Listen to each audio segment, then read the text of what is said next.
Psychopath. So, the RTX 2080 Ti is no doubt one of the fastest graphics cards available today. Naturally, this beast is meant for gaming with ultra settings on a 1440p or 4K display. Or is it? I, for my part, play on 1080p, not 1440p or even 4K. Not normal 1080p though, because I play with a refresh rate of 144Hz, which is 2.4 times higher than the normal 60Hz. But it is up to debate if this is actually enough to saturate the 2080 Ti's potential. So today I would like to investigate whether the 2080 Ti is just way too powerful for my setup, or if it can make sense to pair 2080 Ti with a 1080p 144Hz panel under certain conditions. To test all this, I will benchmark my card with the games I normally play using a 1080p, 1440p and 4K resolution. I will also be using the settings I like to play with instead of a preset to get a better estimation of whether I should be using a different resolution to use my GPU to its full potential. The CPU I will be using for these tests is my Intel Core i7 8700K, which is overclocked to 5 GHz. This is to make sure we have as little of a CPU bottleneck as possible.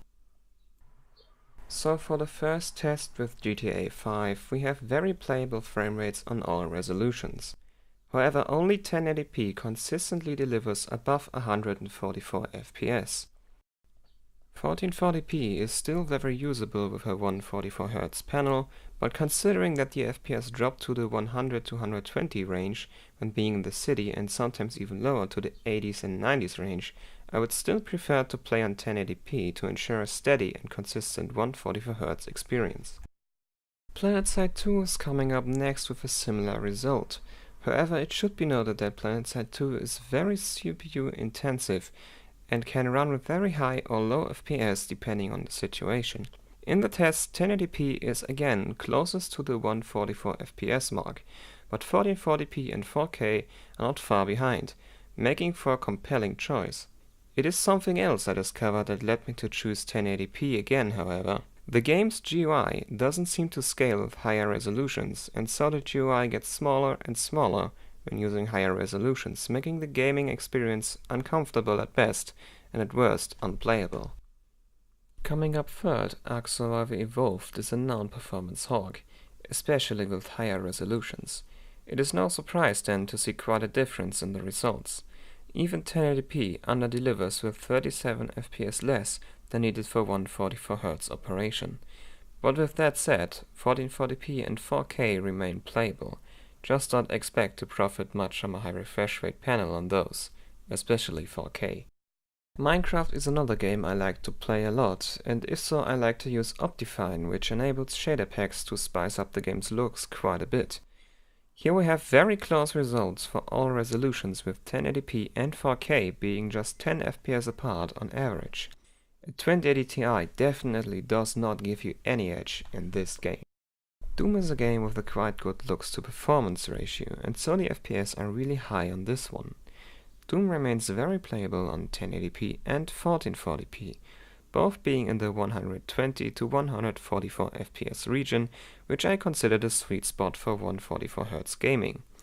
4K comes in with almost 100 FPS average, which is still a lot higher than 60 FPS, so even on 4K you could profit from having a 144Hz display.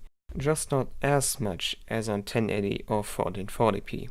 Again, the 2080 Ti does not seem to be absolutely necessary for this game, as I'm pretty sure that even my old GTX 780 Ti would reach 144 FPS on 1080p. As I finished the tests, I went ahead and benchmarked another few games for comparison. I don't play these regularly, but I still wanted to know if other games would be suited for a graphics card like the 2080 Ti, or if the on average 1080p favoring results from before were just an edge case. Here we have Battlefield 5 with RTX on Ultra. As RTX comes with a huge performance penalty, the results are not great. 1080p and 1440p are playable, but only 1080p will give you more than 60 FPS. Also 4K in this case is just unplayable. Mass Effect Andromeda comes in with the same engine as Battlefield 5, but without RTX and much bigger maps. Here 1080p hits the 144Hz sweet spot and 1440p manages to gain enough FPS so it would make a difference to use a 144Hz panel. 4K though does not exceed 60 FPS in any meaningful way. PlayerUnknown's Battlegrounds manages to get above 144 FPS on both 1080 and 1440p, and also a very respectable 84.5 FPS on 4K. Again we have a game that would be fine with a less powerful GPU, like a 2070 for example. As an esport title, Overwatch shouldn't be such a surprise. Both 1080 and 1440p are very close to Overwatch's 300 FPS limit, and even 4K easily exceeds the requirements for 144Hz gaming. Something a strong GPU would be good for in this case is to keep input lag low, but considering that even my old 780 Ti would manage about 200 FPS constantly, it would be complete overkill to use a 2080 Ti for this. At last I threw a synthetic benchmark into the mix with Unigene's superposition benchmark, which I ran on extreme shader detail and high textures. Since this is a synthetic benchmark, average FPS are a lot lower, but interesting here is the big cut in FPS for jumping up in resolution. FPS are almost cut in half every time a higher resolution is chosen. So conclusion time then. Is a 2080 Ti total overkill for 1080p? Probably yes under normal conditions, but considering that 1080p is often the only resolution that allows for FPS in the 144Hz sweet spot of 120-244 FPS, I guess it can be said that a 2080 Ti can have its use when being paired with a high refresh rate 1080p panel, but that doesn't mean I would advise anyone to do that. It is just that in my case, I like to play on max settings with 144 FPS, and that with games that only achieve this level of performance on 1080p.